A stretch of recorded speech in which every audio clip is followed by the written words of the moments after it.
លោកគ្រូខ្ញុំសូមសួរមួយខ្ញុំតាមដានលោកគ្រូតាម YouTube វីដេអូលេខ53រកតុងហើយនឹងរកតុងបេម៉ុលតុងដូរាប់ថយ3ដក3ហ្នឹងហើយត្រូវហើយបងរាប់ថយ3ស្មើនឹង La minor ពេលរកមេតុងដូរាប់ថយ3មែនទេកន្លែងរកតុងនឹងរាប់ថយ3នេះបងឯងយ៉ាត់ច្រឡំចេះណាទី1ឧទាហរណ៍ថាបងរមេតុងហ្នឹងមានថាបងរពីដូ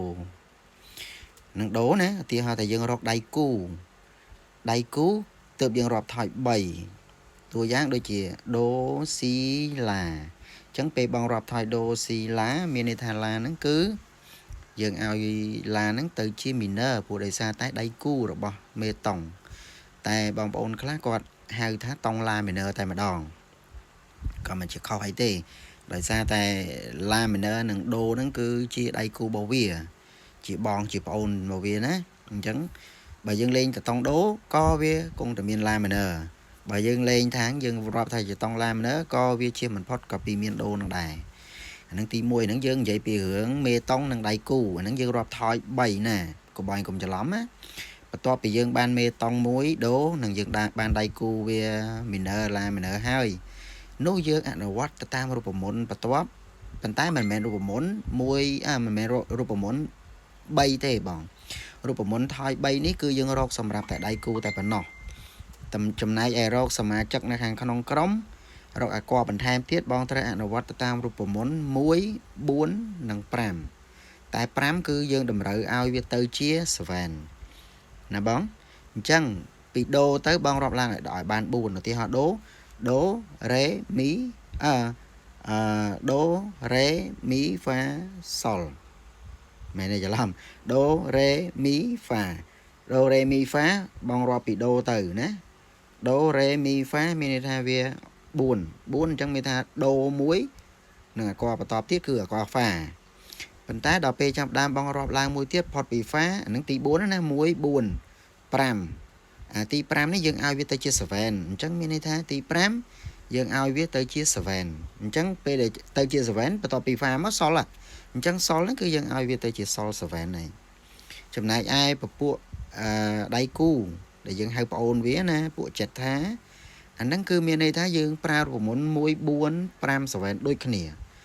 មានថាបងរាប់ពីឡាទៅឡាស៊ីដូរ៉េហ្នឹងគឺរ៉េមីន័របន្តមកទៀតបងលេងមី7ណាអញ្ចឹងមានន័យថានៅក្នុងតុងដូគឺមានអាគារ6អាគារដែលជាអាគារគោល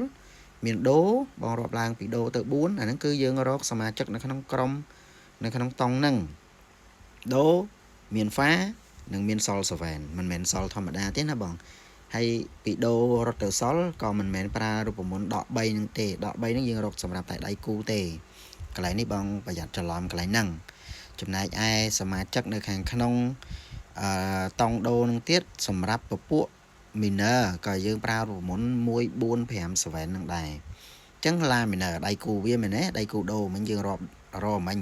យើងរាប់ពី La minor មកយើងរាប់ពី La មិនបាច់រាប់ពី minor ទេ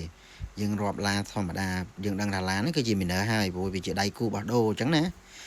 អញ្ចឹងបងរាប់ La Si Do Re អញ្ចឹង La 1 La minor Re minor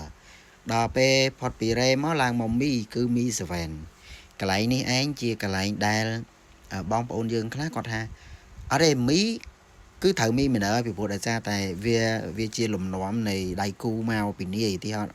La minor Re minor អញ្ចឹងមីមិនមែនមី7ទេគួរតែមី minor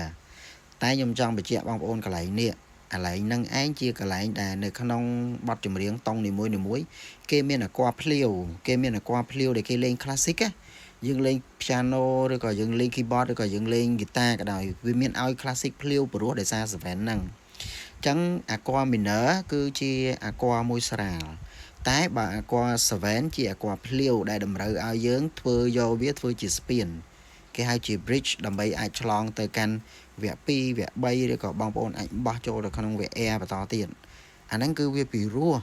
បើសិនជាយើងលេង minor ហើយ minor រហូតគឺអត់មាន7ចូលរួមគឺវាអត់ឆ្ងាញ់ទេវាអត់ផ្អែមទេអញ្ចឹងណា anh nắng cứ cái lại nắng trong mình chạy xem bong ôn khá là quạt lên nhờ quạt hàng anh nắng cứ chia làm non mình ơi chẳng làm mình nắng làm mình ơi bắt tóm tiết còn miền rây mình bắt tóm bị miền mi chắc là mi nó cứ mi mình ơi tay mình đề bong ôn mình đề anh nắng cứ dừng lên sờ vẹn na bong ôn na sừng khâm thang khâm thả bong ôn dương ai chạm ba này sừng khâm thả bong đấy còn mình nắng bong ai vô ban bao bên nơi miền trong ngà lấy ná chứ bằng ai chat ban nè ai comment chẳng các bạn đây nhầm sủa slide chỉ video có chi phải giỏi mới đó bong ôn dương xem tiệt để cái lô code ai giờ ai cho tour ban ai tham ai đây chẳng á nâng ai chẳng nhầm trâu luôn bên đằng sau bảo bong miền trong ngà lấy ai comment tiệt bán nè nè còn tràn bằng